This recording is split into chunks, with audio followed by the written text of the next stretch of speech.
వీళ్ళరా కూడి వచ్చినటువంటి మీ అందరికీ కూడా నా హృదయపూర్వకమైనటువంటి శుభములు తెలియజేస్తా ఉన్నాను. మీ అందరికి కూడా నా హృదయపూర్వకమైనటువంటి వందనాలు. క్లుప్తంగా పరిశుద్ధ గ్రంథ ధ్యానముల నుంచి కొన్ని విషయాలు మనం తెలుసుకొని ముందుకు సాగుదాం. దేవుని బిడ్డలారా, పరిశుద్ధ గ్రంథముల నుంచి కొన్ని విషయాలు మనం ఈ ఉదయ కాల సమయంలో తెలుసుకుందాం. చూడండి, మీ పరిశుద్ధ గ్రంథాలను తెరచి ఆదికాండము 49వ అధ్యాయము 22వ వచనాన్ని మనం చదువుదామా. యోసేపు ఫలించేడి కొమ్మ, ఓట యొద్ద ఫలించేడి కొమ్మ, దాని రెమ్మలు గోడ మీదకి ఎక్కి వ్యాపించును. చాలండి, దేవుడు ఈ లేఖన భాగము ద్వారా మనలందరితో కూడా దేవుడు మాట్లాడును గాక. అందరం చెప్దామా ఆమేన్. దేవుని బిడ్డలారా, ఫలించేడి కొమ్మ ఎవరంట? యోసేపు. యోసేపు ఫలించాడు. ఒకప్పుడు తన పరిస్థితి ఏంటో మనకు తెలుసు. తన యవ్వన జీవితము ఏ విధంగా ఉందో మనకు తెలుసు. తన తోటి సహోదరులు, రక్త సంబంధికులే తనని ఏ విధమైనటువంటి ఇబ్బందులకు గురి చేశారో మనకందరికీ కూడా తెలుసు. కానీ అందరిలో కల్లా యోసేపును దేవుడు ప్రత్యేకంగా ఆశీర్వదించినటువంటి విధానాన్ని మనము చూడవచ్చు కదా. యాకోబునకు కలిగినటువంటి 12 మంది సంతానాల్లో కూడా యోసేపు మాత్రము మిక్కిలి చెప్పాలి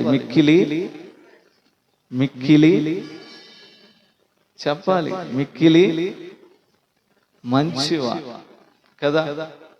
తన జీవితంలో ఈ విధంగా ఫలించడానికి గల కారణాలు కొన్ని ఉన్నాయి. దేవుడు ఇందాక మనం చదువుకున్నటువంటి కీర్తనలు అంటున్నాడు. 1వ కీర్తన 3, 4, 5 వచనాలు మనం చదువుకున్నట్లయితే, ఆకు వాడక తన కాలమందు ఫలమిచ్చు చెట్టు వలె అతడు ఉంటాడంట. అతడు ఎట్లా ఉంటాడంటే, ఆకు వాడక తన కాలమందు ఫలమిచ్చు చెట్టు వలె ఉంటాడు. ఏ చెట్టు అయినా సరే మనం వేసినప్పుడు దాని నుంచి మనం ఆశించేది ఏంటంటే ఫలాలు కదా. ఫలాలు ఆశిస్తాం. 6 సంవత్సరాలు కానీ లేదా దానికి కాపు సమయం అనేది రాగానే ఇది ఎప్పుడు కాసిద్దా, దీని కాయలు ఎప్పుడు తిందామా అనే విధంగా మనం ఎదురు చూస్తూ ఉంటాం. ఈరోజు మనము కూడా దేవుని సన్నిధానానికి వచ్చినప్పుడు ఆయన సన్నిధానంలో ఆయన మాటలు వింటూ ఆయనతో పాటు పెనవేయబడుతూ నిత్యము మన జీవితాలు ఎట్లా ఉండాలంటే ఫలించేడి కొమ్మలాగా ఉండాలి. ఎట్లా ఉండాలంట? ఫలించేడి కొమ్మలాగా మనల్ని మనము సరి చేసుకుంటా ఉండాలి. దేవుని బిడ్డలారా, యేసుక్రీస్తు ఒక మార్గం ఉండపోతే ఒక చెట్టును చూశాడంట కదా. ఒక చెట్టును చూశాడు. ఆ చెట్టుకి కాయలు ఉంటాయేమో అనుకుంటే దానికి ఆకులు తప్ప కాయలు లేవంట. యేసుక్రీస్తు వారు వెంటనే ఆ చెట్టుని ఏం చేశాడు తెలుసా? శపించాడు. ఈరోజు నేను కూడా అంటాను, ఫలించని ప్రతి చెట్టును కూడా యేసుక్రీస్తు వారు అంటున్నటువంటి మాట ఏంటంటే, దాన్ని నరికి అగ్నిలో పారవేయండి. ఎందుకంటే దాని వలన ప్రయోజనమేమీ కూడా లేదు. ఏ వ్యక్తి అయినా సరే ఒక తోటను నాటినా, ఒక చెట్టును నాటినా, ఏదైనా ఒక వృక్షాన్ని తాను చూస్తూ ఉన్నా సరే దాని నుంచి ఆశించేది ఫలాలు. ఫలాలు లేనటువంటి చెట్టుతో దేవుడు మాట్లాడుతున్నటువంటి మాట, దానిని నరికి ఎక్కడ పడేయమంటున్నాడంట? అగ్నిలో పడే. ఇవే మాటలు ఒక తోటమాలితో చెప్తా ఉంటే తోటమాలి వచ్చి యేసుక్రీస్తు వారిని బ్రతిమలాడుకుంటున్నాడంట. ప్రభువా, ఎంతకాలం చూసాం కదయ్యా, మరొక సంవత్సరం పాటు ఏం చేద్దామంట? మరొక సంవత్సరం పాటు చూద్దాం. దీని చుట్టూ కూడా నేను పాదు తీస్తాను, బాగా నీళ్లు పోస్తాను, మంచిగా ఎరువేస్తాను ప్రభువా. మరొక సంవత్సరం పాటు దీనికి చేయవలసినటువంటి చాకిరి అంతా కూడా అది ఫలాలు వచ్చేలాగా, అది తానంతటగా తన ఫలములు ఫలించే విధంగా నా వంతుగా నేనేం చేస్తానంటే కృషి చేస్తాను ప్రభు అని చెప్పి యేసుక్రీస్తు వారిని బ్రతిమలాడుకున్నప్పుడు ఆ వ్యక్తికి ఆ బాధ్యతలన్నీ కూడా అప్పగించారు. దేవుని బిడ్డలారా, ఈ రోజు నేను అంటాను, గత కొన్ని సంవత్సరాల బట్టి దేవుని సన్నిధానానికి మనం వస్తా ఉన్నాం. దేవుని సన్నిధానంలో దేవుని మాటలు వింటా ఉన్నాం. దేవుని వాక్యాన్ని మనం వింటా ఉన్నాం. అనేకమైనటువంటి సాక్ష్యాలు నీవు నేను వింటా ఉన్నాము. అనేకమైనటువంటి గొప్ప సంగతులను మనం వింటున్నాము. ఆశ్చర్యకరమైనటువంటి సంగతులను మనం వింటున్నాము. దేవుడు ఇచ్చినటువంటి గొప్ప గొప్ప ఉపమానాల్ని మనం వింటా ఉన్నాము. కానీ ఆ మాటలను బట్టి అయినా సరే మన జీవితాన్ని, మన బ్రతుకును మార్చుకొని మన ద్వారా ఫలించేది కొమ్మలాగా మనం ఏం చేయబడాలంటే మార్చబడాలి. యేసన్న గారు అబ్రహామును ఏర్పరుచుకున్న తర్వాత తన సేవా జీవితంలో తాను పలికినటువంటి మాట ఏంటంటే, దేవుని మందిరానికి మనం వస్తున్నామంటే మనలో ఏదో ఒక మార్పు అనేది కావాలి కదా. మార్పు లేకుండా మందిరానికి వెళ్ళడం ఎందుకు, మారు మనసు లేకుండా మందిరంలో ఉండడం ఎందుకు అని చెప్పి చాలా గొప్పగా దేవుని ఆత్మ సంబంధమైనటువంటి విషయాలు తెలియపరిచారు. కాబట్టి దేవుని బిడ్డలారా, ఈరోజు దేవుని సన్నిధానంలో ఉన్నటువంటి మనం ఒకడు ఏం చేయబడాలంటే, 1 సంవత్సరం కాకపోయినా లేదా 2 సంవత్సరాలు కాకపోయినా 3వ సంవత్సరం అయినా సరే మనం ఏం చేయబడాలంటే మన వంతు కృషి మనము చేయాలి. నా వలన ఏంటి ప్రయోజనము దేవునికి? నీ వలన నేను అంటాను, భూమికి ప్రయోజనం లేకపోవచ్చేమో కానీ నీ ద్వారా దేవునికి ప్రయోజనం ఉంది. నీ వలన దేవునికి ప్రయోజనం ఉంది. నువ్వు పాట పాడితే దేవుడు వినాలని చూస్తా ఉన్నాడు. నువ్వు మాట్లాడితే దేవుడు వినాలని ప్రయత్నం చేస్తా ఉన్నాడు. నువ్వు దేవుని సన్నిధానంలో కూర్చొని ఆత్మతో సత్యముతో ఆయన ఆరాధిస్తా ఉంటే ప్రభు వారు చూడాలనుకుంటా ఉన్నాడు. కానీ మనం వచ్చినప్పుడు నాటి నుంచి కూడా తిరిగి వెళ్ళే అంతవరకు అట్లానే కూర్చుంటాం. కానీ మన నుంచి ఏ స్థితులు ప్రభుకి వెళుతున్నాయో, మనం ఏ విధంగా ప్రభుని ఆరాధిస్తున్నామో, ఏ విధమైనటువంటి భక్తిలో మనం ఉంటున్నామో ఒక్కసారి మనల్ని మనం ఏం చేయాలంటే పరీక్షించుకోవాలి. మనము ఫలించాలంటే ఎక్కడ ఉండాలంటే ప్రభువులో ఉండాలి. యోహాను సువార్త, భక్తుడైనటువంటి యోహాను రాసినటువంటి సువార్త 15వ అధ్యాయము 4-5 వచనాలు గనుక మీరు చదువుకున్నట్లయితే ప్రభువారు అంటున్నారు, నా యందు నిలిచి ఉండండి, నేను మీ యందును నిలిచి ఉంటాను. తీగ ద్రాక్షవల్లిలో ఉంటేనే తప్ప ఎలాగూ ఫలింపదు, అలాగే నా యందు నిలిచి ఉండిన ఎడల. చూడండి, దేవుడు అంటున్నటువంటి మాట ఏంటో తెలుసా? నా యందు ఎవడైతే నిలిచి ఉంటాడో వాడు ఏం చేయబడతాడో తెలుసా? బహుగా ఫలిస్తాడు. ఒకవేళ నాలో గనక మీరు నిలిచి ఉండని ఎడల మీరు ఎలాగూ ఫలిస్తారు అని చెప్పి దేవుడు ప్రశ్న వేస్తా ఉన్నాడు. కాబట్టి దేవుని బిడ్డలారా, ప్రభువులో మనము అంటుకట్టుకొని ఉండాలి. తీగ ద్రాక్షవల్లిలోనే ఉంటేనే తప్ప ఎలాగూ ఫలింపదో మనము కూడా క్రీస్తులో ఉండి మనం ఏం చేయబడాలో తెలుసా? ఫలించాలి. చదువుదాం, చూడండి. యెషయా రాసినటువంటి ప్రవచన గ్రంథము 5వ అధ్యాయము 1 నుంచి కొన్ని వచనాలు గనక మీరు చదువుకున్నట్లయితే అక్కడ తోటమాలి లేదా యజమానుడి యొక్క భారము బాధ్యత తాను చేస్తా ఉన్నాడు. నా ప్రియుని గూర్చి పాడేదను వినండి, అతని ద్రాక్ష తోటను బట్టి నాకిష్టుడైన వాణ్ణి గూర్చి పాడేదను వినుడి. సత్తువ భూమి గల కొండ మీద నా ప్రియునికి ఒక ద్రాక్ష తోట ఉండెను. ఆయన దానిని బాగుగా త్రవ్వి రాళ్లను ఏరి అందులో శ్రేష్టమైనటువంటి తీగలను నాటించెను. దాని మధ్యను బురుజు ఒకటి వేయించి ద్రాక్ష తొట్టిని తొలిపించెను. ద్రాక్ష పండ్లు ఫలింపవలెనని ఎదురు చూచుచుండెను గాని ఏంటంట? తోటమాలి యజమానుడు భూమి అంతటిని కూడా సేద్యపరిచి మంచి ద్రాక్ష తీగలను ఏం చేశాడంట? నాటాడు. అందులో ఉన్నటువంటి గచ్చునంతటిని కూడా తీసివేసాడంట. మట్టిని వేసాడు, మెత్తగా చేశాడు. చక్కగా అందులో నాటవలసినవన్నీ కూడా నాటేసిన తర్వాత అవి ఏం ఫలించినాయి అంటే కారు ద్రాక్షలు ఫలించింది. ఈరోజు దేవుని సన్నిధానంలో మనం ఉండి కూడా మన జీవితాలు ఎట్లా ఉన్నాయి అంటే ఫలించనేటువంటి వారిగా ఉన్నాయి. ఏం ఫలిస్తున్నాయి అంట? కారు ద్రాక్షాలు ఫలిస్తున్నాయేమో. దేవుని బిడ్డారా, ఈరోజు యోసేపును గురించి దేవుడు అంటున్నాడు, యోసేపు ఫలించెడి కొమ్మ. అసలు ఏ విధంగా ఆయన ఫలించాడు, ఫలించడానికి గల కారణాలు ఏంటో ఒక మూడింటిని జ్ఞాపకం చేస్తాను ఈ ఉదయకాల సమయంలో. క్లుప్తంగా నా మాటలు నేను ముగించేస్తాను. చూడండి, మొట్టమొదటిగా యోసేపు ఆ విధంగా ఫలించడానికి తనలో ఉన్నటువంటి కొన్ని లక్షణాలు.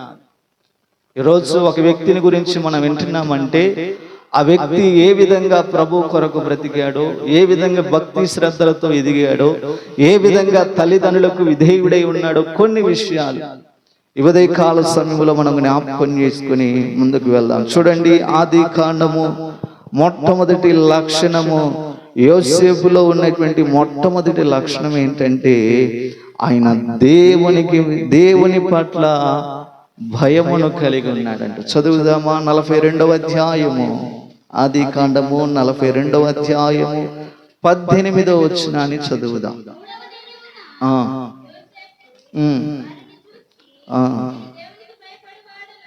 చూడండి, ఇక్కడ అంటా ఉన్నాడు కదా, 42వ అధ్యాయము 18లో అంటున్నాడు, ఏమంటున్నాడు? 3వ దినమున యోసేపు వారిని చూచి, ఎవరికి భయపడేవాడంట? దేవునికి భయపడేవాడంట. దేవుని బిడ్డలారా, ఆరోగ్య విషయాన్ని గురించి మనం డాక్టర్కి భయపడతాం కదా. డాక్టర్ గారు, జ్వరం వచ్చింది, చికెన్ తినకూడదు అంటే ఏం చేస్తాం? ఏం కాదులే అని తింటావా? తినం కదా. చాలా భయం. అదేంటి ఇంకేమైద్దో, ఇంకే బలహీనత వద్దు అని చెప్పి డాక్టర్ గారు ఏది చెప్పినా దానికి మనం భయపడతాం. అదే షుగర్ ఉందనుకో, తీపి తినడానికి ఏం చేయబడతాం? భయపడతాం. అప్పు ఉందనుకో, అప్పునోళ్ళని చూసి భయపడతాం. ఈ విధంగా ప్రతి ఒక్కరికి ఏదో విధంగా, రాజకీయ నాయకుడికో, పోలీస్ అధికారికో, వేరే వేరే పేరుగాంచిన వాడికో నీవు నేను భయపడుతూ ఉండొచ్చేమో కానీ దేవునికి మాత్రము మనం ఏం చేయలేకపోతున్నామంట? భయపడలేక. ఈరోజు నేను అంటాను, అందరికి నీవు నేను భయపడతాను, కానీ భయపడవలసినటువంటి వారికి మనం ఏం చేయలేకపోతున్నామో తెలుసా? భయపడలేకపోతాం. దేవుని బిడ్డలారా, ఇదిగో ఇక్కడ ఉన్నటువంటి యోసేపు ఫలించడానికి గల కారణాల్లో మొట్టమొదటి కారణం ఏంటంటే ఆయన దేవునికి భయపడ్డాడంట. దేవునికి భయపడ్డాడు కాబట్టి ఏం చేయగలిగాడో తెలుసా? ఫలించేడు కొమ్మలాగా దేవుడు తనని మార్చాడు. ఇంకా మీరు చదువుకున్నట్లయితే ఆది కాండము 22వ అధ్యాయము 12వ వచనములో దేవుడు అబ్రహామును గురించి ఒక మాట అంటాడు. 22వ అధ్యాయము 12వ వచనం, ఇదిగో ఇక్కడ రాస్తా ఉన్నాడు కదా, నీ కుమారుని నాకు వెనుదీయలేదు గనక నీవు దేవునికి భయపడువాడు అనియు ఇందువలన నాకు కనబడుచున్నది. అబ్రహాము 100 సంవత్సరాలు కలిగినటువంటి వాడు. దేవుని మాట వినగానే, దేవుని దూతలు చూడగానే పరుగున వెళ్ళి సాష్టాంగ నమస్కారం చేశాడంట. ఎవరు? అబ్రహాం. దేవుని బిడ్డలారా, ఇదిగో చూడండి, తన వయసు ఎంత అంటే 100 సంవత్సరాలు. 100 సంవత్సరాలు అనేటువంటి ఇదిని పక్కన పెట్టండి, దేవునికి ఎంతగా భయపడుతున్నాడు చూడండి. దేవుని దూతలు కనపడగానే భయముతో వెళ్ళి సాష్టాంగ నమస్కారము చేశాడు. ఇదిగో కావలసినవన్నీ కూడా వారికి ఇచ్చాడు. ఈ విధంగా చేయడానికి గల ఉద్దేశాలు, కారణాలు ఏంటంటే ఆయన కూడా తన జీవితంలో విశ్వాసులకు తండ్రిగా దేవుడు ఫలించేటట్లుగా చేశాడు కదా. ఎంత గొప్ప కార్యము చేసినటువంటి ఇతన్ని దేవుడు అంటా ఉన్నాడు, ఇదిగో నీవు నీ కుమారుని నాకు ఇయ్యడంలో వెనుదీయలేదు గనక నీవెంతగా దేవునికి భయపడుతున్నావో ఇందును గూర్చి నేను చెప్పగలుగుతాను. దేవుని బిడ్డలారా గమనించండి, అబ్రహాము దేవునికి ఏం చేయబడ్డాడంట? భయపడ్డాడు. ఈరోజు మనం కూడా ఏం చేయబడాలంటే, ఇదిగో నీ శరీరాన్ని చంపేవాడికి కాదు నువ్వు భయపడవలసింది, నీ ఆత్మను చంపేవాడికి నీవు నేనేం చేయబడాలి? భయపడాలి. ఈరోజు అందరి భయం మనలో ఉందలే కానీ దేవుని భయము మనలో లేదే. దేవుని భయాన్ని మనం కలిగి ఉండాలి. దేవుని భయాలను గనక కలిగి ఉన్నట్లయితే ఎటువంటి దుర్మార్గతలకు నువ్వు లోబడవు, ఎటువంటి అపవాదికి నువ్వు చెడియవు, దేవునికి లోబడతావు. దేవుడు ఆధారమై ఉంటాడు, దేవుడు నీకు తోడై ఉంటాడు, అన్ని విషయాలు సహాయమును దయచేస్తాడు. నిన్ను నడపవలసినటువంటి మార్గములో ఆయన నడిపించి నిన్ను ఆశీర్వాదానికి కారకుడుగా దేవుడు మారుస్తాడు. ఒక కోమిట్లకు కుటుంబానికి చెందినటువంటి ఒక గొప్ప దైవజనుడి యొక్క సాక్ష్యాన్ని మేము విన్నాం. అయ్యా, మీరు సేవలోనికి రావడానికి గల కారణం ఏంటంటే, ఆ వ్యక్తి చెప్పినటువంటి మాట ఏంటంటే, మా ఇంట్లో ఒక పని అమ్మాయి ఉందయ్యా, ఆ అమ్మాయిని బట్టి మేము మా కుటుంబం అంతా కూడా ఏం చేయబడ్డామంటే ప్రభువులోనికి మార్చబడ్డాం. ఏ విధంగా మార్చబడ్డాడు? ఒక పనమ్మ ఏం చేసింది అని చెప్పి ఆరాతీగా ఆ వ్యక్తి అంటే ఉన్నాడయ్యా, మా కోమిట్ల కుటుంబం రూపాయిని కూడా ఏం చేయం పోనీయం, విడిచిపెట్టాడు. అంతగా ఎప్పుడు మేము ఇబ్బందుల్లో ఉన్నా, ఏ పరిస్థితిలో ఉన్నా సరే మాకుండేటువంటి ఆలోచన ఏంటంటే కూడబెట్టడం. కోట్లకు పడగెత్తినటువంటి వారు, అనేకమైనటువంటి కావలసినటువంటి సౌకర్యాలన్నీ కూడా ఉన్నాయి. మా ఇంట్లో ఎంతో మంది పని చేసినటువంటి వారు ఉన్నారులే, కానీ ఆ పని ఎట్లా ఉందంటే మా పట్ల భయం అయితే లేదు. ఏది ఎక్కడ పెట్టినా, ఏది ఎక్కడ కనపడినా సరే వెంటనే దాన్ని తీసుకొని వెళ్ళిపోయినటువంటి వారిని మేము చూసాములే, కానీ ఈ అమ్మాయి మటుకు చాలా భక్తి కలదు. ఈ అమ్మాయి యొక్క విషయాన్ని కూడా పరీక్షిద్దామని చెప్పి మేమంతా కట్టుకొని ఒకరోజు ఈ అమ్మాయిని పరీక్షించాలని చెప్పి ఇంట్లో కావలసినటువంటి ఆడ మాకు గుర్తుండేటువంటి స్థలాలన్నింటిలో కూడా కొన్ని పైసలు, కొంత బంగారము, కొన్ని ఉంగరాలు కావలసినవన్నీ కూడా ఏ స్థలాల్లో పెట్టాలి ఆ స్థలాల్లో పెట్టి మేము వెళ్ళిపోయాము వేరే గ్రామానికి. ఆ బాధ్యత అంతా కూడా ఈ అమ్మాయికి ఇచ్చామయ్యా, తాళాలు ఇచ్చేసామమ్మా, మేము ఒక 3 రోజులు 4 రోజులు ఇంటికి రాము, నువ్వు ప్రతిరోజు పగలు సాయంత్రం వచ్చి బాగా శుభ్రంగా ఇంటిని ఊడ్చి ఏం చేయాలి, తడిగొడ్డు పెట్టి తుడిచేసి వెళ్ళిపోమ్మా అని చెప్పి నమ్మకంగా అమ్మాయికి తాళాలు ఇచ్చారు. తాళాలు ఇవ్వగా ఎక్కడ పెట్టినటువంటి వస్తువులన్నీ కూడా ఈ అమ్మాయికి చిన్నగా ఊడుస్తూ ఉంటే కనబడతాయి. కొన్ని విలువైనటువంటి బంగారు వస్తువులు కనపడతాయి, చిల్లర కనపడతా ఉంది, నోట్లు కనపడతా ఉన్నాయి. అన్ని కనపడినవన్నీ కూడా ఏం చేసిందంటే ఒక చోట మూట గట్టి పెట్టిందంట. 3 రోజులు గడిచింది. ఇంటి యజమానులు వచ్చారు. ఆ ఇంటి యజమానులు రాగానే ఏం చేసిందో తెలుసా ఈ తల్లి, అయ్యా నేను ఇల్లంతా కూడా ఓడమని చెప్పారు కదా, ఇల్లు ఊడ్చి దాన్ని తడి కూడా పెడుతున్నప్పుడు కొన్ని వస్తువులు నాకు దొరికినాయి అయ్యా, ఇదిగో ఇవన్నీ కూడా తీసుకోండి అని చెప్పి వాళ్ళకి ఇస్తా ఉంటే వాళ్ళు ఆశ్చర్యపడిపోయారట. ఎందుకని ఆశ్చర్యం అంటే, మా దగ్గర ఉన్నవన్నీ కూడా ఎవడో ఒకడు దోచుకోవాలి, తీసుకొని పోవాలనేటువంటి ప్రయత్నాలు చేసినటువంటి వాడేలే కానీ వాటిని తిరిగి మాకు ఇచ్చినటువంటి వారిలో నీ ఒక్కదాన్ని చూస్తూ ఉన్నావు. నువ్వు ఎక్కడికి వెళ్తావమ్మా, ఏం చేస్తావమ్మా అంటే ఆ తల్లి చెప్పిందంట, అయ్యా నేను మందిరానికి వెళ్తాను. ఎక్కడికి వెళ్తాను? మందిరానికి వెళ్తాను. దేవుడు అంటే మాకు భయం ఉంది, భక్తి ఉంది. దేవుడు చెడు పని చేస్తే, పాపము చేస్తే ఏ విధమైనటువంటి శిక్ష ఉందో పరిశుద్ధ గ్రంథంలో మాకు తెలుసు. దేవుడు అంటున్నాడు కదా, అతిక్రమములు దాచిపెట్టువాడు వర్ధిల్లడు అని చెప్పి దేవుడు అన్నాడు. కాబట్టి అయ్యా ఇదిగో అడుక్కోనైనా సరే ఆడాడ ఒక ముద్ద తింటానేమో గాని ఇటువంటి పాపపు సొమ్మును నేను ఏనాడు కూడా ఆశించను అని చెప్పగానే అక్కడ ఉన్నటువంటి వారందరికి హృదయాలు కలిసిపోయినాయి అంట. ఆనాడు వారు నిజరక్షకుడును నిజదేవుడైనటువంటి యేసుక్రీస్తు వారిని గుర్తిరగలిగారు. వారికి ఉన్నటువంటి సమస్తాన్ని ఖర్చు పెట్టి రోజు ఒక ఉజ్జీవమైనటువంటి దేవుని సేవ చేయగలుగుతా ఉన్నారు. దేవునికి మహిమ కలుగును గాక. హల్లెలూయా, హల్లెలూయా. ఈరోజు నేను కూడా అంటాను, మన గృహాల్లో కూడా నీవు ఆడాడ కొంత డబ్బులు పెట్టవచ్చు కదా, పెడుతూ ఉంటారు చాలా మంది. కొంతమంది బిడ్డలు చాలా నమ్మకంగా ఉంటారండి, తల్లిదండ్రుల భయం ఉండిద్ది, వాడు రూపాయి కూడా ఆశించరు. ఇంకొంతమంది అయితే పెట్టకూడనటువంటి చోట్ల పెడతారు, డబ్బాల్లో, ఆమూతుల్లో, ఆరోకుల్లో, ఆరేకుల్లో కూడా ఎక్కడెక్కడ లేకుండా ఎక్కడా కనపడకుండా దాచిపెడతాడు. కానీ ఆ రూపాయి ఎదిగి చూస్తే ఒక్క రూపాయి కూడా కనపడదు. ఎందుకని? ఎదురు పెట్టినటువంటి రూపాయిని ఎవడు తీయకుండా ఆపుతున్నాలి, కానీ నువ్వు ఏడాడో జాడీల్లో, డబ్బాల్లో, మూతల్లో, బియ్యాల్లో పెట్టినటువంటి రూపాయి ఒక్క రూపాయి కనపడట్లేదు. అంటే నీ బిడ్డలు ఈ రోజు ఏం చేయలేకపోతున్నారంటే నీకు భయపడలేకపోతారు. నీకే భయపడినట్టు వాడు, నేను అంటాను, వాడు దేవునికి ఎట్లా భయపడతాడు? ఒకసారి ఆలోచన చేయి. దేవుని బిడ్డరా, మనలో ఏముండాలంటే దేవుని భయం ఉండాలి. యోసేపు ఫలించడి కొమ్మగా మార్చబడ్డాడంటే దేవుని భయం యోసేపులో ఉంది. అబ్రహాములో దేవుని భయం ఉంది. మరొక వ్యక్తిని జ్ఞాపకం చేస్తాను. అపోస్తుల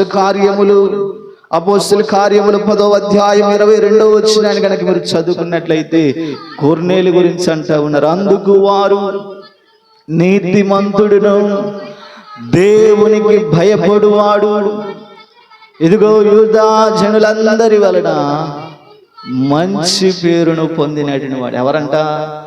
కొర్నేలు. దేవునికి మహిమ కలుగును గాక. హల్లెలూయా.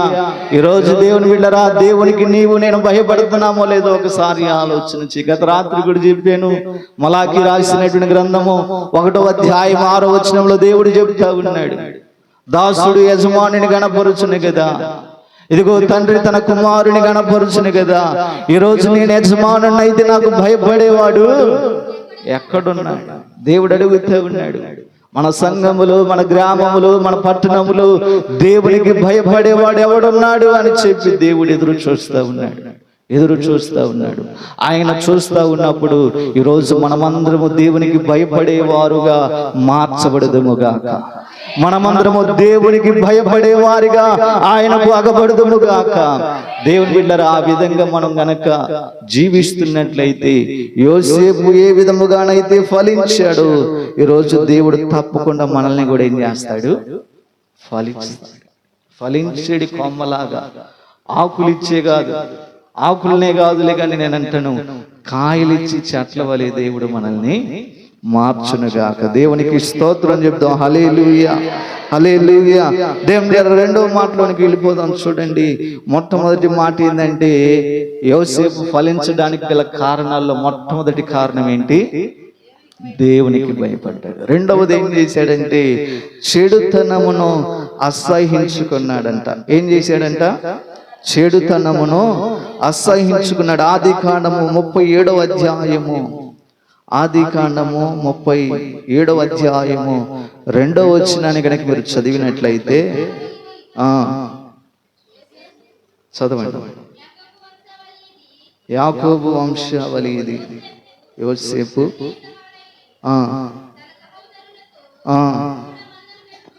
చూడండి, యోసేపు అంట ఎన్ని సంవత్సరాలు కలిగినట్టు వాడంట? ఏం చేస్తున్నాడంట? తన సహోదరులతో పాటు మందను మేపుతా ఉన్నాడు. అతడు చిన్నవాడై బిల్హా కుమారుల యొద్దకు ఉండెను. అప్పుడు యోసేపు వారి చెడుతనమును గూర్చిన సమాచారము వారి తండ్రి యొద్దకు ఏం చేస్తున్నాడంట?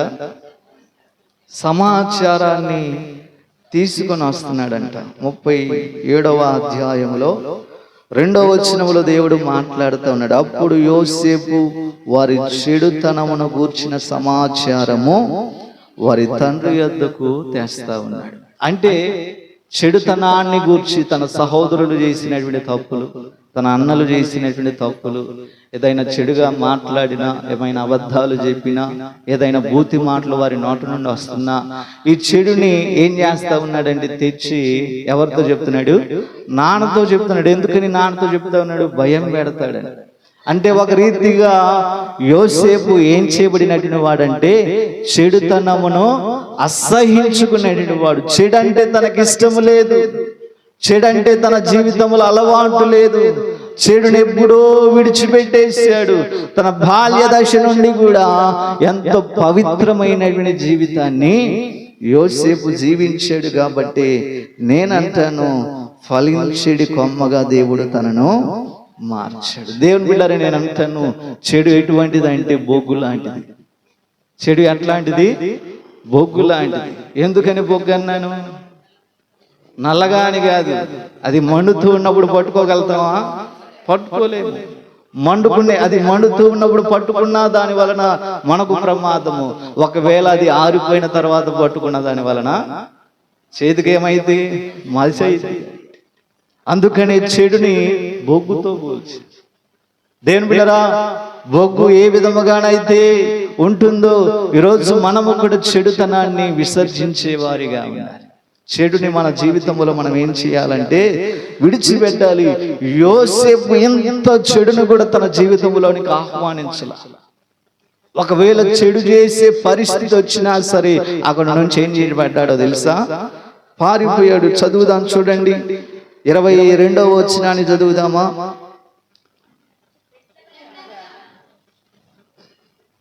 ముప్పై 39వ అధ్యాయం 7 నుంచి 10 వచనాలు. 39వ అధ్యాయము. అటు తరువాత అతని యజమానుని భార్య యోసేపు మీద కన్ను వేసి తనతో శయనించుమని చెప్పెను. అయితే అతడు ఒప్పక, నా యజమానుడు తనకు కలిగినదంతయు నా చేతికి అప్పగించెను గదా, నా వశమున తన ఇంటిలో ఏమి ఉన్నదో అతడు ఎరుగడు. ఈ ఇంటిలో నాకంటే పైవాడు ఎవడునో లేడు. నీవు అతని భార్యవైనందున నిన్ను తప్ప మరి దేనినైనా సరే నాకు అప్పగింపక, నిన్ను తప్పక ఇంట్లో అన్నిటిని నాకు అప్పచెప్పేసి, కాబట్టి నువ్వు నా యజమానునికి భార్య, ఇది అట్లా చేయకూడదు అని చెప్పి ఏం చేయబడ్డాడంటే అక్కడి నుంచి పారిపోయాడు. చెడును అసహించుకున్నాడు.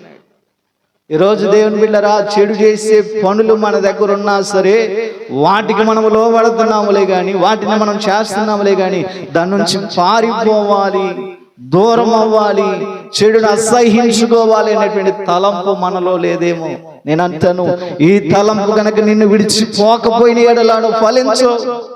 యోసేపు వలె ఫలించడి కొమ్మలాగా నీవు నేనేం చేయబడమో తెలుసా? మార్చబడ. దేవుని బిడ్డలారా, మన తప్పుని మనం తెలుసుకోవాలి. యోసేపు తప్పు చేయలేదు నేను అంటాను, అయినా సరే ఏం చేయబడ్డాడో తెలుసా?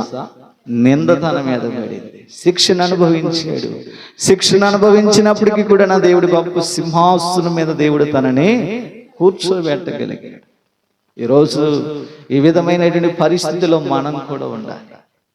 మనం లేనటువంటి స్థితి, కలిమిలో పరిస్థితిలో ఎటువంటి దుష్టుడు మనల్ని ఎప్పుడు చెడులోనికి నడిపిద్దామా అని వాడు ఏం చేస్తూ ఉంటాడంటే కాచుకొని ఎదురు చూస్తా.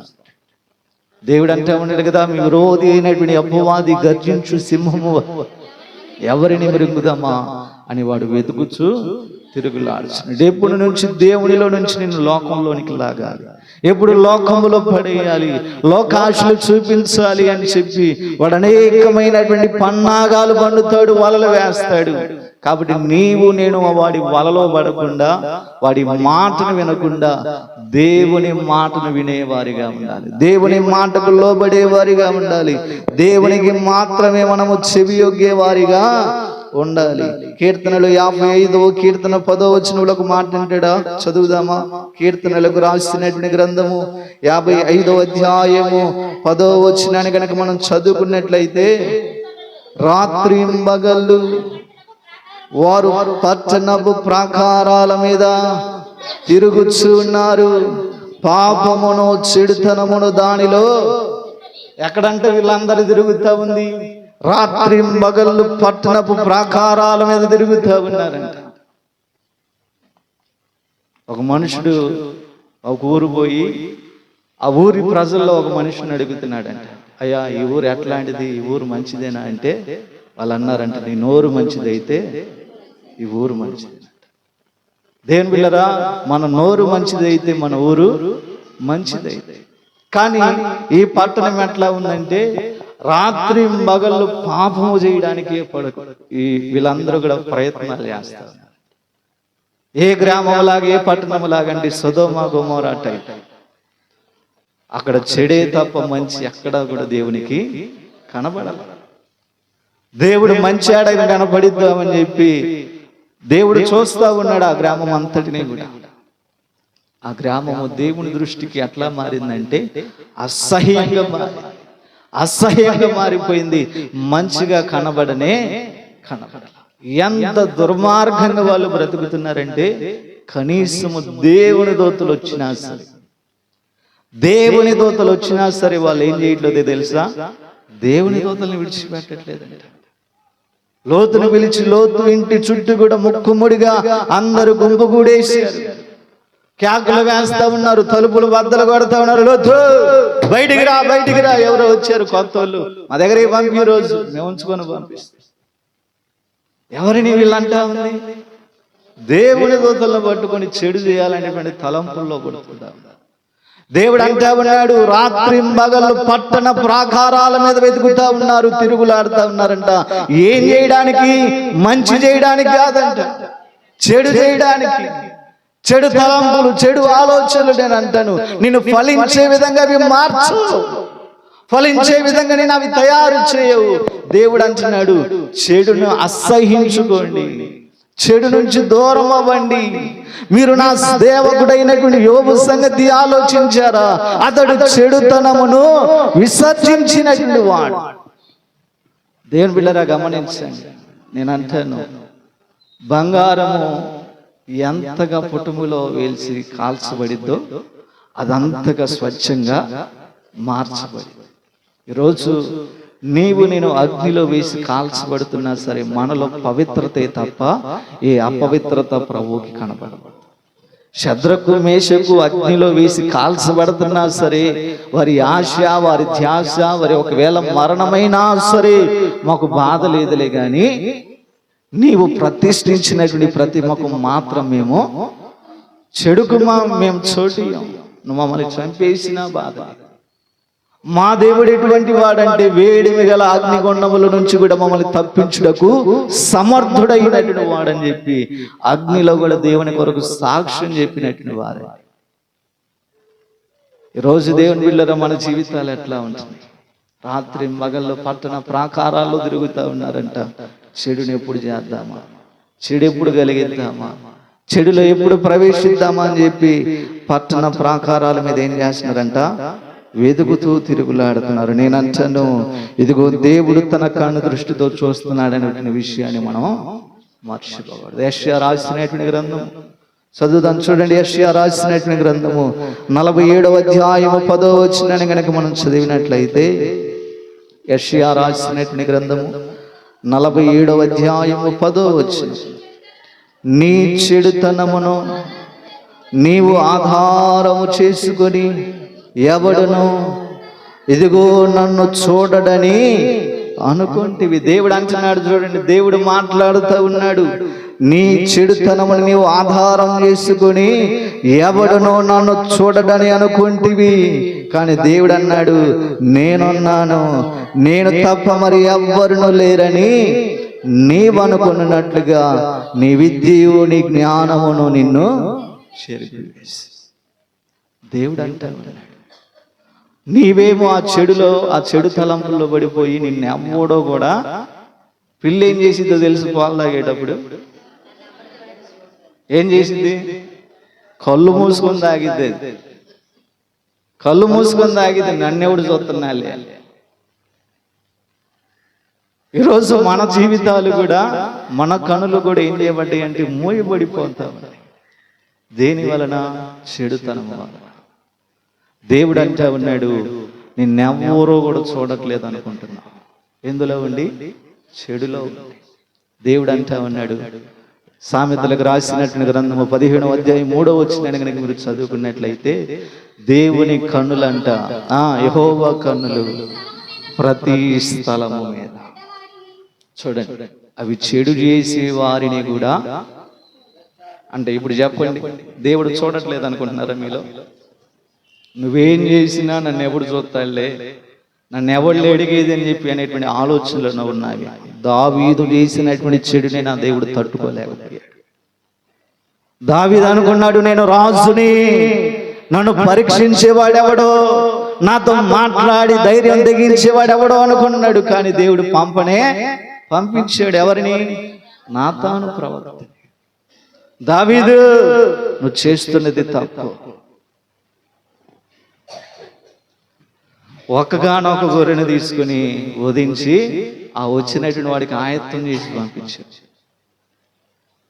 ఆ ఒక్క గొర్రెకి తిరిగి ఏం చేయాలో తెలుసా? 4 గొర్రెలను ప్రతిగాయాడు. దావీదునికి కోపం వచ్చింది ఈ మాటలు విని. నాతాను ప్రవక్త అంటున్నాడు, ఆ దుష్టుడివి ఆ దుర్మార్గుడివి ఎవడో కాదు, ఎవరో నువ్వే.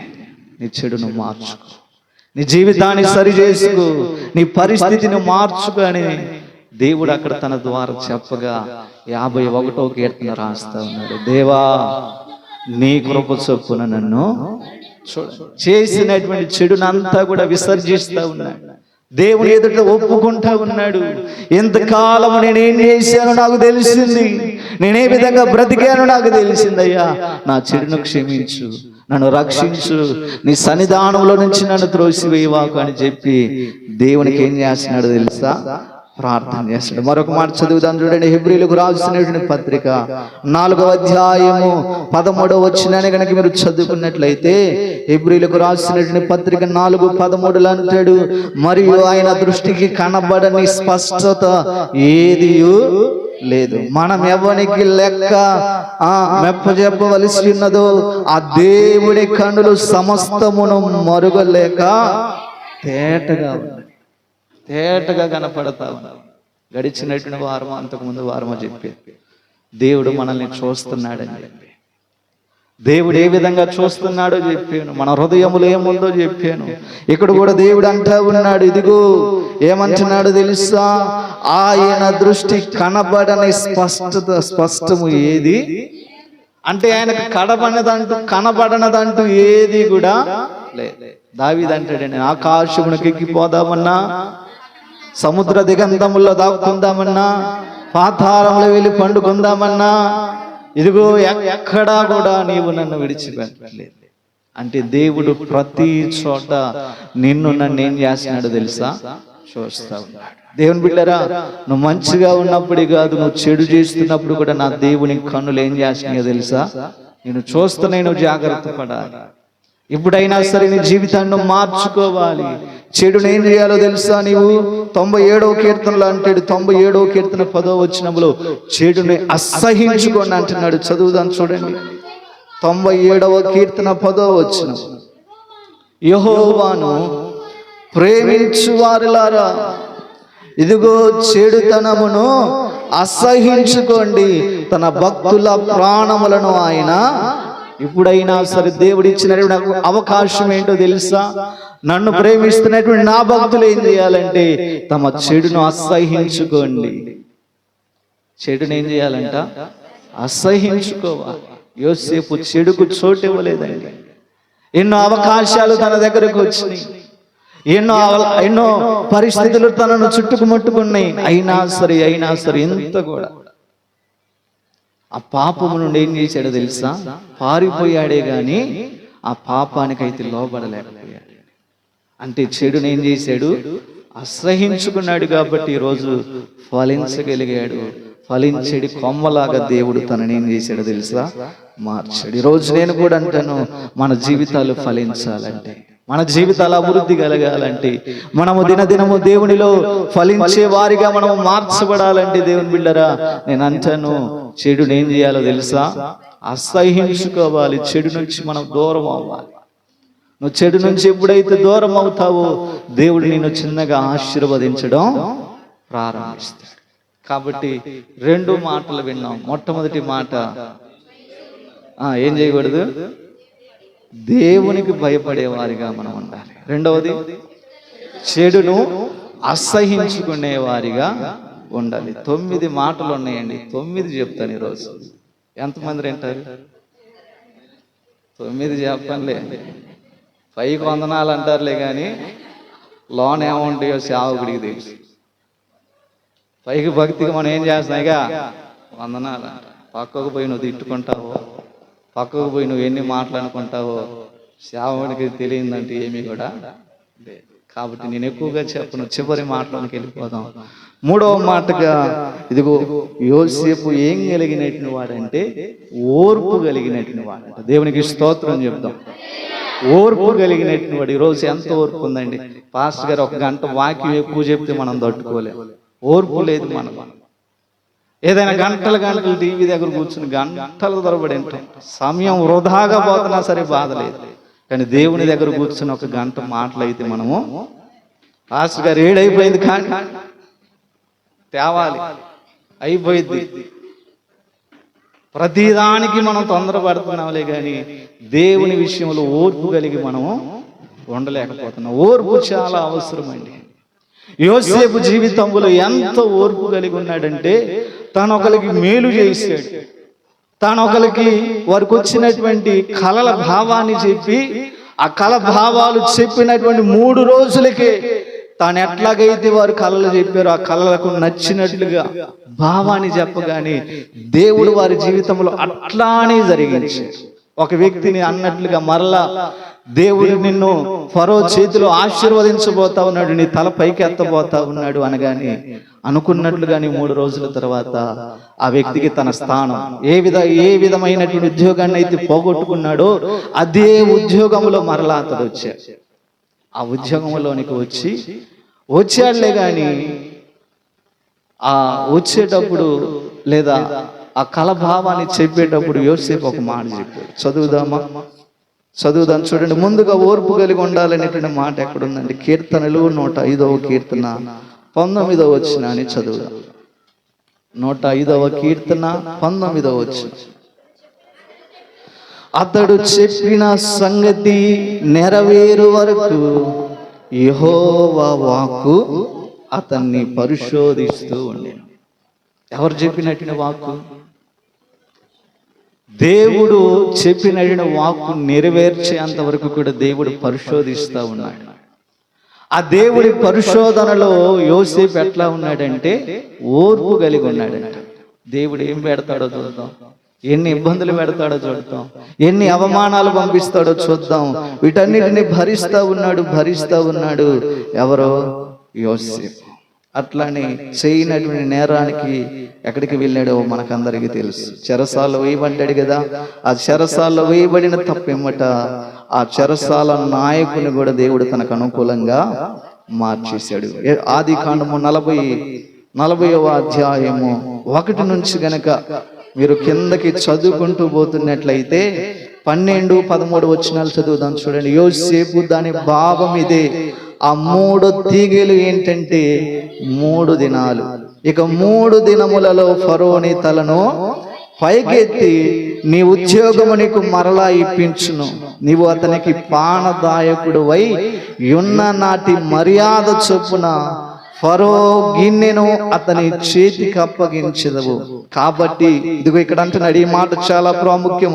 కాబట్టి నీకు క్షేమము కలిగినప్పుడు నన్ను జ్ఞాపకము చేసుకొని నా యందు కరుణించి ఫరోతో నన్ను గూర్చి మాట్లాడి ఈ ఇంటిలో నుండి నన్ను బయటికి కలభావాన్ని చెప్పినప్పుడు ఈ విషయాన్ని జ్ఞాపకం చేసుకోయ్యా. నీకు మరలా ఉద్యోగంలోనికి వెళ్ళినప్పుడు కావాలంటే మీ నాయకులతో మాట్లాడి ఎట్లాగైనా సరే ఈ ఇంటిలో నుండి, అనగా ఈ చెరసాన్ని ఎట్లా పోల్చుకున్నాడు చూడండి. ఇంటితో పోల్చుకున్నాడు. ఎంత ఓర్పు కలిగి ఉన్నాడో చూడండి. అంటా ఉన్నాడయ్యా, ఒక్కసారి నా గురించి మాట్లాడి ఎట్లాగైనా సరే ఈ చెరసాల్లో నుంచి, ఇంట్లో నుంచి నన్ను బయటకు పడే మార్గాన్ని చూపి మాట్లాడు, అధికారులతో మాట్లాడయ్యా అనగానే వీడైతే ఉద్యోగం వచ్చిన తర్వాత ఈ విషయాలన్నీ కూడా మర్చిపోయాడు. మనం మేలు అనుభవించి మర్చిపోతున్నామేమో, కానీ దేవుని బిడ్డలారా ఈ వ్యక్తి కూడా మేలుని తన జీవితంలో చూశాడు, కానీ మర్చిపోయాడు. ఇదే కళ మరొక వ్యక్తికి వచ్చింది. ఆ కళ ఏంటో తెలుసా? ఆ కళ కూడా చదువుదాం చూడండి. 16వ వచనం కాడ నుంచి చదువుదాం. అతడు తెలిపిన భావమును మంచిదని భక్ష్యకారులు అధిపతి చూచి అతనితో ఇంట్లో నేను ఒక కలగంటిని, ఇదిగో తెల్లని పిండి వంటలు గల 3 గంపలు నా తల మీద ఉండెను. మీది గంపలో ఫరో నిమిత్తము సమస్త విధములైన పిండి వంటములు ఉండెను. పక్షులు నా తల మీద నున్న ఆ గంపల నుండి వాటిని తీసుకుని తినుచుండెను. అందుకు యోసేపు దాని భావం ఇదే. ఆ 3 గంపలు 3 దినాలు. ఇక 3 దినములలోగా ఫరో నీ మీద నుండి నీ తలను పైకెత్తి మ్రాను మీద నిన్ను విరేలాడదీయించును. అప్పుడు పక్షులు నీ మీద నుండి నీ మాంసమును తినివేయునని ఉత్తరం ఇచ్చింది. ఎప్పుడైతే ఈ కలభావాన్ని చెప్పాడో ఆ భక్ష్యకారుడికి చేసినటువంటి 3 రోజుల తర్వాత అదే ఉరికోయ మీద తనని ఉరిదీయించేశాడు. అదే 3 రోజుల తర్వాత ఆ పానకునికి, అనగా అక్కడిచ్చినటువంటి ఉద్యోగం, ఏ ఉద్యోగం అంటే పానదాయకుడైనటువంటి ఉద్యోగం. ఫరో రాజు గారికి మందుని ఇచ్చేటువంటి ఉద్యోగంలో ఆ వ్యక్తి ఉన్నాడు. ఆ వ్యక్తికి ఏ విధముగా అయితే కలగన్నాడు, ఆ కలభావాన్ని అన్నట్లుగానే దేవుడు మరలా తన ఉద్యోగాన్ని తనకిచ్చాడు. దేవుని పిల్లరా, ఈ కళలన్నీ కూడా విన్నాడు కదా. 23వ వచనంలో అంటాడు, ఈ భావాలన్నీ కూడా చెప్పిన తర్వాత పానదాయకుడు విడిపించబడ్డాడు, భక్ష్యకారునికి శిక్ష విధించబడింది. అయితే పానదాయకుల అధిపతి యోసేపును జ్ఞాపకము చేసి కొనక, మనుషులు మర్చిపోయారేమో కానీ దేవుడు యోసేపును మర్చిపోయాడు. చెరసాల్లో ఉన్నప్పటికీ కూడా యోసేపు దేవునికి ఎట్లా ఉన్నాడు తెలుసా? తోడుగా ఉన్నాడు. దేవుని బిడ్డరా, వీడిపిస్తాలే అని చెప్పి వాడి మీద ఆధారపడలా. ఎవరో? యోసేపు. దేవుడు పరిశోధిస్తున్నాడు కదా, ఆ పరిశోధన తెలుసుకుని నేను అంటాను, ఇదే కొన్ని సంవత్సరాలు గడిచిన తర్వాత ఫరో రాజుకు మరలా కల వచ్చింది. ఆ కలభావాన్ని చెప్పడానికి అప్పుడు గుర్తుకొచ్చాడు ఈ పానదాయకునికి. అయ్యా, నేను చెరలో ఉన్నప్పుడు ఒక వ్యక్తి ఉన్నాడు, చాలా మంచివాడు, నమ్మకస్తుడు. అతడు ఎటువంటి వాడంటే, నాకు వచ్చిన కళ, భక్ష్యకారునికి వచ్చినట్టు కళ ఎట్లాగైతే మేము చెప్పామో అట్లానే మా జీవితాల్లో జరిగాయి. నన్నేమో మరలా మీరు ఉద్యోగంలోనికి రప్పించుకున్నారు, మరొకరిని మీరు ఉరిదీయించారయ్యా, అట్లానే జరిగింది. వాడొక్కడ తప్ప ఏ ఒక్కడు కూడా నీ కలభావాన్ని చెప్పలేడనగానే వెంటనే రాజుగారు యోసేపును పిలిపించాడు. కలభావాన్ని చెప్పేశాడు. 7 సంవత్సరాలు కరువు, 7 సంవత్సరాలు సమృద్ధి. ఎప్పుడైతే ఈ భావాన్ని తన నోటితో చెప్పేశాడో వెంటనే రాజుగారు అంటారయ్యా, దీనికి న్యాయము చేయగలిగినట్టు వాడవు నీవే, కాబట్టి నీకు రాజభోగాన్ని ఇచ్చి నాకంటే నా తర్వాత రాజు స్థానంలో నిన్ను కూర్చోబెడతానని చెప్పి రాజవస్త్రాలు తొడిగించి, రాజ కిరీటాన్ని పెట్టి, రాజ ఉంగరాన్ని తొడిగించి దేవుడు సింహాసనం మీద కూర్చోబెట్టాడు. దేవునికి మహిమ కలుగును గాక. హల్లెలూయా, హల్లెలూయా. దేవుని పిల్లల సంవత్సరాలు గడుస్తూ ఉన్నా ఆ పరిశోధనలో ఎట్లా ఉన్నాడంటే ఓర్పు కలిగి ఉన్నాడే తప్ప వేరే ఆలోచన అయితే యోసేపులో లేదండి. ఈరోజు మన జీవితాల్లో ఓర్పు ఉందా? ఒకసారి చూడు. ఓర్పు ఏ విధంగా మనం కలిగి ఉంటున్నాం? ఓర్పులో భక్తి పరులైనటువంటి అబ్రహాం ఎంతో ఓర్పు కలిగి ఉన్నాడు. ఆనాడు 75వ సంవత్సరంలో దేవుడు మాట్లాడాడు, అబ్రహామా, నీకు తప్పకుండా నేనేం చేస్తాను, బిడ్డల్ని ఇస్తాను, బాధపడద్దు. 25 సంవత్సరాలు బట్టి ఏడు చేసి ఎంత ఓర్పు ఉంటే అంతగా ఎదురు చూసాడంట. దేవుని మీద ఎంత ఆశ ఉందో, ఎంత భయం ఉందో, ఎంత చెడుతనమును తను విసర్జించుకున్నాడు, ఎంతగా ప్రభువుకి విధేయుడై ఓర్పు కలిగి ఉన్నాడు, ఒకసారి ఆలోచించి. అంతేగా బిడల విషయాల్లో హన్నా జీవితంలో కూడా చాలా ఓర్పు కలిగి, అనేకులు నిందిస్తున్నా, అవమానిస్తున్నా, దూషిస్తున్నా, చెడుగా మాట్లాడుతున్నా సరే తనకు ఆధారమైనటువంటి దేవుని మీద ఓర్పు కలిగి ఉంది. దేవుని వైపే చూసింది, మనుషుల వైపే నాడు కూడా చూడలా. దేవుడు తనను జ్ఞాపకం చేసుకున్నాడు. ఒక కుమారుని దేవునికి ఇస్తే తిరిగి ప్రతిగా దేవుడు 5గురిని ఇచ్చాడు. అంతేకాదు ఎవరు లేకపోయినా అనాథగా ఉన్నటువంటి ఎస్తేరు జీవితంలో కూడా దేవుడు ఎంతో గొప్ప కార్యం చేశాడండి. ఎంత ఓర్పు అంటే, ఇదిగో తను ఎంతో చూడడానికి సౌందర్యవతి రూపసే, కానీ దేవుడి చొప్పున, దేవుని మాట చొప్పున ఆ ఏగే అలంకరించినటువంటి అలంకరణ బట్టి అలంకరించబడిందే తప్పితే వేరే ఉద్దేశం అయితే తనలో లేదు. ఎంతో మంది కాపలా, ఎంతో మంది ఉన్నారు తనకంటే ముందుగా, కానీ వారెవ్వరికి నచ్చనటువంటి ఈమె రాజుగారికి నచ్చింది, రాజుగారికి భార్యగా మార్చబడింది, ఎస్తేరు రాణిగా ఆశీర్వదించబడింది. దేవునికి మహిమ కలుగును గాక. హల్లెలూయా. దేవుని బిడ్డలారా, ఈరోజు మన జీవితాల్లో కూడా ఓర్పు చాలా అవసరం అండి. ఓర్పు ఉన్నట్లేదు. ఎవడైనా ఏదైనా మాట అంటే చాలు రోషం, పగ ఏమొస్తుంది, కోపం కట్టలు ఎంచుకుంటా. ఎవడైనా ఒక మాట అంటే పడలేకపోతున్నాం. సేవకుడు గద్దిస్తుంటే పడలేకపోతా ఉన్నాం. సేవకుడు ఏదైనా మాట అంటే మనం దాన్ని అయిష్టంగా తీసుకోగలుగుతా ఉన్నాం.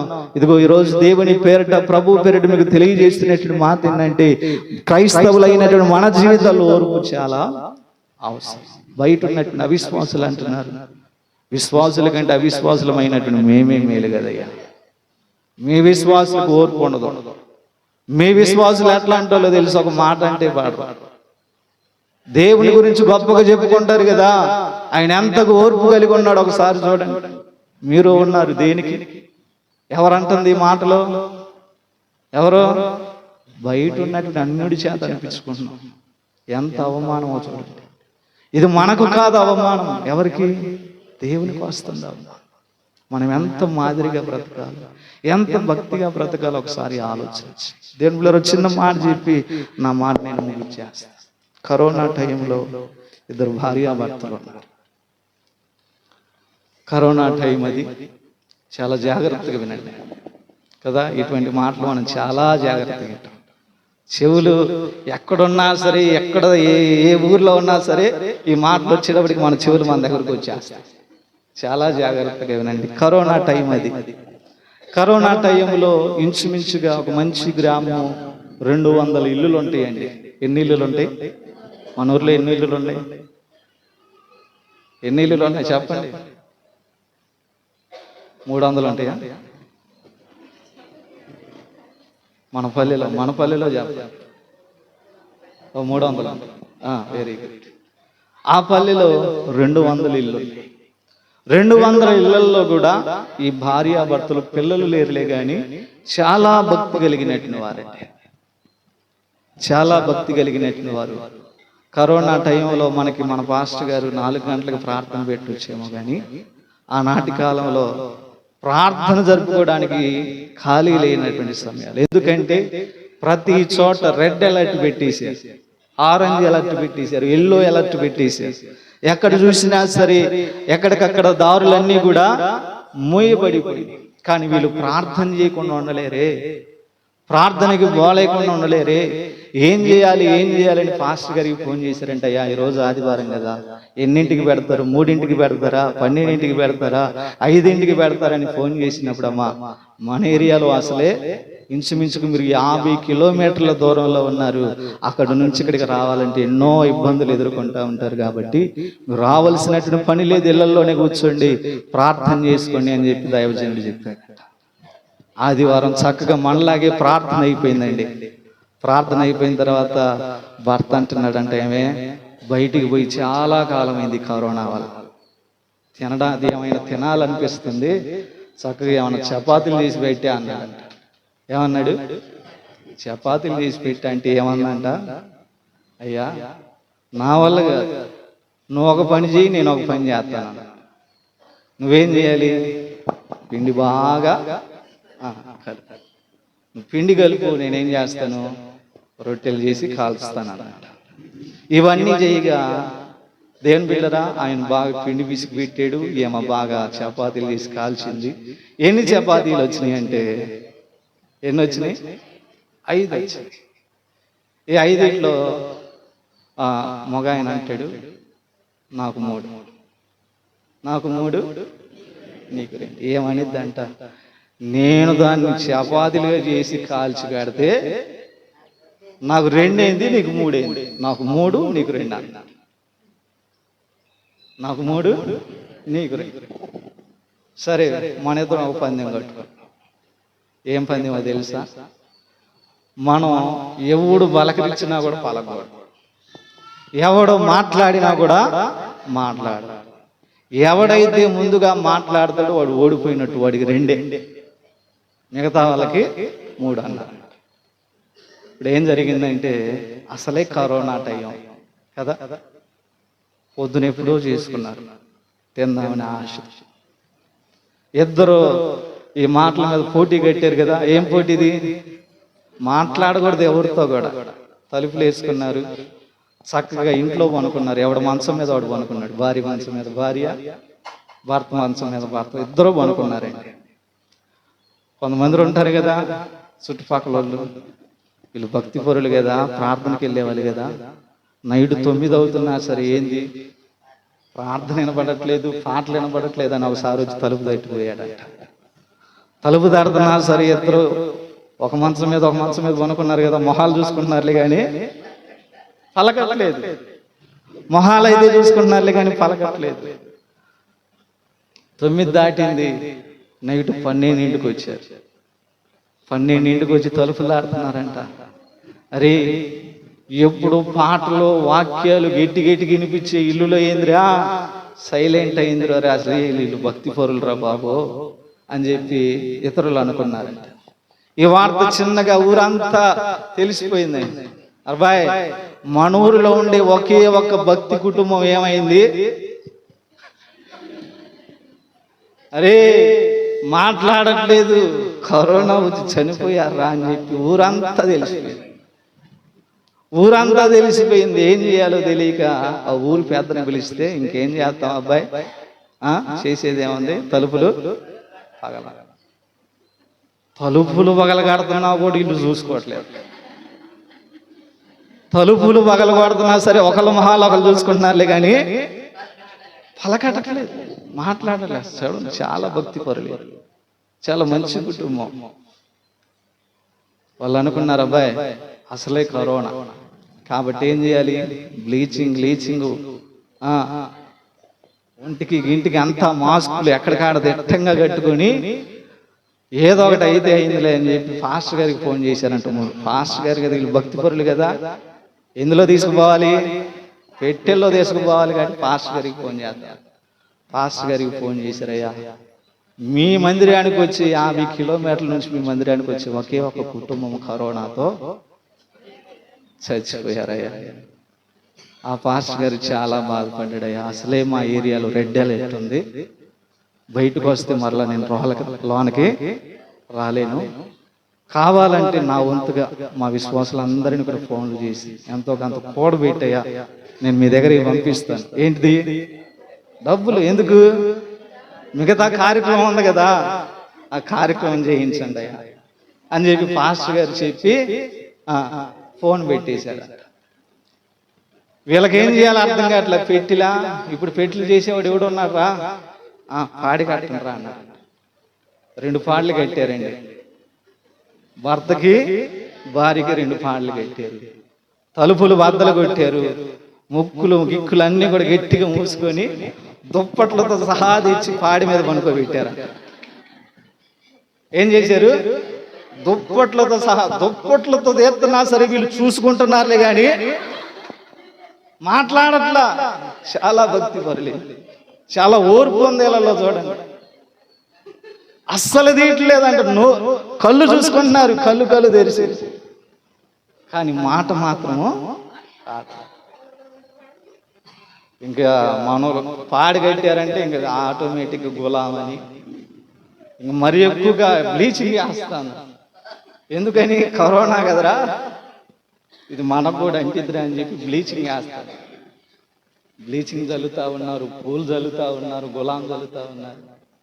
ఎట్టకేలకండి వీళ్ళంతా ఎక్కడికి వెళ్ళారండి, శ్మశానానికి వెళ్ళారండి. ఎక్కడికి వెళ్ళారు, శ్మశానానికి వెళ్ళారు. అబ్బాయి కరోనా వచ్చింది కాబట్టి వీళ్ళని కాల్చడమే న్యాయం. ఏం చేయాలి, కాల్చాలి రే, బోర్డ్స్ పెట్టామంటే మరలా మనకు దొరికింది, మనకంటిద్ది కాబట్టి ఏం చేద్దాం, కాల్చాలి. ఇక్కడ దాకా పాపం వాళ్ళని ఊరేగిస్తా, డప్పులు కొడతా, వాయిద్యాలు వాయిస్తా, డ్యాన్సులు వేసుకుంటా మోసుకొని వస్తున్నా. వీళ్ళిద్దరు చూసుకుంటున్నారులే కానీ మాట్లాడట్లేదు. ఏమైందిరా, వీళ్ళిద్దరు అదే ఆలోచనలో ఉన్నారు. ఈలోపు ఆ శ్మశానాల్లో శవాలు రాక వాళ్ళు అప్పటికే అల్లాడిపోతున్నారేమో. 5 కాసుకొని ఉన్నారంట. ఎంతమంది, అయ్యా మాకంటే అని చెప్పి 5 ఎగబడతా ఉన్నారు. వీళ్ళు కూడా చాలా దూరం, చాలా ప్రయాసపడి, చాలా డబ్బంతా కూడా ఖర్చు చేసి, ఎంత హంగామా చేసి తీసుకుని వచ్చాం, ఇంతటితో మా పని అయిపోయిందయ్యా, ఎంత కావాలో చెప్పండి, డబ్బులు ఇచ్చేస్తాం, వీళ్ళని మీరే కాల్చి పడేసిండ్రా అన్నారు. తీరా వాళ్ళు కట్టెలు పేర్చి ఆ కట్టెల మీద కూడా ఇద్దరిని తీసుకోరు. అబ్బాయి వీళ్ళిద్దరు మాట్లాడుకుంటున్నారు, 5గురు. ముందు మగోడిని కాల్చాలా, ఆడవాళ్ళని కాల్చాలా? బాయ్ ఇంటికి పెద్దోడు మగోడు కాబట్టి అయ్యా మగోడిని కాల్చాలి. ఆ రోజు కిరసనాయిలు కదా పోసేది. కిరసనాయిలు కూడా అందుబాటులో లేక పెట్రోల్ తెచ్చారంట. పెట్రోల్ తెచ్చి ముందుగా మగాయన్ని కొనుక్కోబెట్టారు, అన్ని ఊడ్ చేశారు. పెట్రోల్ మొత్తం బతు ఉక్కని వచ్చిందిరా, కాళ్ళ దగ్గర పోద్దాంరా అని చెప్పి కాళ్ళ దగ్గర పోసారు. కాళ్ళు దగ్గర పోసేటప్పటికి నిప్పంటించేటప్పటికి లెగమని లెగిసాడు. కాలిపోతుంది కాలిపోతుంది కాలిపోతుంది, అమ్మో అయ్యో అయ్యో అయ్యో అని చెప్పి లెగిసేటప్పటికి ఈమె వెంటనే లెగిసేదంట, నాకు 3 నీకు 2 నాకు 3. వీళ్ళు విశ్వాసులు కాదు పిశాసులురా బాబు, వీళ్ళు మనల్ని 5గురిని పచ్చుకుంటున్నారా అన్నారంట. వీళ్ళు ఈ 5గురు కాటి కాపుల్ని పంచుకున్నారంట. ఈ ఆడ దైవేంద్ర ఎన్ని కావాలంటుంది, 3 కావాలంటుంది.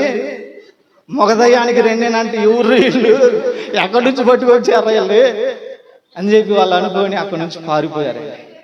పారిపోయేటప్పటికి ఇద్దరు భార్యాభర్తలు చేయి పట్టుకొని ఆ ముక్కుల్లో నోటుల్లో ఉన్నటువంటి ఆ బ్లీచింగ్ అంతా దులుపుకుంటా చేయి పట్టుకుంటా పోతా ఉన్నారంట. ఎక్కడికి? ఇంటికి. అయిపోయింది కదా. ఏమైపోయింది? చపాతీలు కావాలి, నాకు 3 నీకు 2, నువ్వు ఓడిపోయావు, నీకు 2 నాకు 3. ఈలో ఊర్లోనికి వచ్చేసారు. ఊర్లో వాళ్ళ కాటి కాపలను అడుగుతున్నారంట, 20 అప్పుడే కాల్ చేశారా? మీరు తెచ్చింది విశ్వాసులు కాదయ్యా, మీరు ఎక్కడ పిశాసులను పట్టుకొచ్చారు. వాళ్ళు లేచి దయ్యాల్లాగా లేచి మమ్మల్ని లెక్కేసుకున్నారు. మాకు 3 అంటుంది ఆడదయ్యం, మగదయ్యం ఏమో 2 అంటుంది, మాకు వద్దయ్యా అని చెప్పి వచ్చేసి లోపు చిన్నగా ఇద్దరు భార్యాభర్తలు మాట్లాడుకుంటూ ఊర్లోకి వచ్చేసారు. ఏమైందిరా మీ ఇద్దరికి? అరే కనీసం తలుపులు వద్దలు కడుతున్నానన్నా లేచి మాట్లాడలేదు. ఎంతగా తీసుకొని పోయావు ఏంద్రా మీ పని అంటే చూడండి, తినే విషయంలో ఎంత ఓర్పు ఉందో. భక్తి పరులు మళ్ళీ ఎంత భక్తి అంటే పోయి శవాన్ని కాలుతున్నా సరే లేకపోతే. ఈరోజు నేనంటాను దేవుని బిడ్డరా, ఒక చిన్న దేని దగ్గర చపాతి నేనంటాను, 5వ చపాతి 2 సగాలు వేసుకుంటే పోయేది. అవునా కదా? 2 సగాలు చేసుకుంటే పోయేదానికి చపాతీ కావాల్సిందే అని చెప్పి అన్ని రాదాంతాలు చేశారు. ఈరోజు అన్ని విషయాల్లో ఓర్పు మనలో ఉంటుంది, కుటుంబ విషయాల్లో. కానీ దేవుని విషయాల్లో మాత్రం మనలో ఓర్పు లేదండి. ఓర్పు చాలా అవసరం. ఓర్పు నీ స్థితిని, నీ పరిస్థితిని ఏం చేస్తాయి అంటే మారుస్తాయి. ఓర్పు మనకు చాలా ప్రాముఖ్యం. ఒక చిన్న చపాతీ దగ్గర ఇద్దరు భార్యాభర్తలు ఎంత పట్టుదలగా ఉన్నారు, ఎంత ఓర్పు కలిగి ఉన్నారు. ఈరోజు నేను అంటాను, దేవుని విషయంలో నువ్వు ఎంత ఓర్పు కలిగి ఉండాలో ఆలోచించి. యోసేపు జీవితంలో ఎంత ఓర్పు అంటే, నిందలు వేశారు, చేయకపోయినా అన్నదమ్ముల ద్వారా ఎన్నో ఇబ్బందులు, తను పుట్టినది మొదలుకొని తన ఒక స్థితిలోనికి వచ్చేంత వరకు కూడా తన జీవితాంతం కూడా ఎన్నో బాధలు, కష్టాలు, ఇబ్బందులు ఎదుర్కొంది. అయినా సరే ఎక్కడైనా సరే లొంగుతాడేమో అని చెప్పి యోసేపును చూస్తే యోసేపు జీవితంలో ఎక్కడా లొంగలేదండి. ఎక్కడైనా లొంగాడా? ఈరోజు నీవు నేను చిన్న విషయాలకు లొంగిపోతావు. చిన్న విషయాల దగ్గర మనలో ఉన్నటువంటి భక్తి పోతా ఉంది, పాపం వచ్చేస్తా ఉంది, చెడు వచ్చేస్తా ఉంది. నువ్వు ఎట్లా ఫలిస్తావు? దేవుడు అడుగుతా ఉంటాడు, ఇదిగో నా కోసం నువ్వేం చేసావు, ఏం ఫలించావు, ఎంతమందిని తెచ్చావు, ఎన్ని ఆత్మలు కూడబెట్టావు అని చెప్పి దేవుడు నిన్ను అడిగితే ఏంటి మన దగ్గర సమాధానం? ఒకసారి ఆలోచన చేయి. ఈరోజు క్రైస్తవులమైనటువంటి మన జీవితాల్లో ఓర్పు చాలా ప్రాముఖ్యం. ఎవరిలాగా? వాళ్ళిద్దరిలాగా ఉంటారు. మీలో భార్యాభర్తలు ఎవరైనా? మీకు వందనాలు చెప్తున్నా, అట్లా ఉండొద్దు. 5 చపాతీలు వస్తే చెరు సగం చేసుకొని తినండిలే కానీ దానికోసం పట్టొద్దు. దేవునికి స్తోత్రం చెప్తాం. హల్లెలూయా. కాబట్టి ఓర్పు చాలా అవసరం. ఈరోజు మనలో ఓర్పు ఉందేమో ఒకసారి తెలుసుకో. నేను ఎంత ఓర్పుగా ఉంటున్నాను, దేవుడు యోసేపును గురించి అంటా ఉన్నాడు 105వ కీర్తనలో. 105వ కీర్తన ఎక్కడంటే చదువుదామా? 105వ కీర్తన 19వ వచనంలో దేవుడు అంటున్నాడు, అతడు చెప్పిన సంగతి నెరవేరే అంతవరకు కూడా యెహోవా వాక్కు అతన్ని పరిశోధిస్తూనే. ఈ పరిశోధనలో, ఈ పరీక్షలో ఎంతో ఓర్పు కలిగి ఉన్నాడో యోసేపు ఒకసారి ఆలోచన చేసుకోవాలి. ఈరోజు దేవుని బిడ్డలారా, మనం కూడా ఫలించాలంటే నేను అంటాను, తప్పక మనలో ఓర్పు ఉండాలి. ఓర్పు ఎంతమంది కొంత చేతులు ఎత్తండి. ఓర్పు లేదా? వామ్మో, మీరు కూడా భార్యాభర్తలాగా మారతారేమో. కాబట్టి దేవుని బిడ్డలారా, ఓర్పుతో మనం ఉండాలి. రెండవది, మొట్టమొదటిది ఏంటి? దేవునికి భయపడేవారిగా మనం ఉండాలి. రెండవది, చెడుతనమును అసహించుకోవాలి. మూడవది, ఓర్పు కలిగి ఉండాలి. ఇవే లక్షణాలు యోసేపులో ఉన్నాయి. యోసేపును దేవుడు అంటా ఉన్నాడు, ఫలించడి ఎవడు నా యందు నిలిచి ఉంటాడో నేను వాని యందు నిలిచి ఉంటాను, వాడు ఏం చేయబడతాడంట? బహుగా ఫలిస్తాడు. ఈరోజు మనం కూడా ప్రభువులో ఉందాం. యోసేపులో 9 లక్షణాలు ఉన్నాయి. ప్రభు చిత్తమైతే మరొకసారి తెలుసుకుందాం. దేవుడి కొద్ది మాటలు మన వెనికిడిలో దీవించునుగాక. ఆమేన్. దేవునికి స్తోత్రం చెప్దాం. హల్లెలూయా, హల్లెలూయా. నీతో నా జీవితం సంతోషమే, నీతో నా అనుబంధం మాధుర్యమే.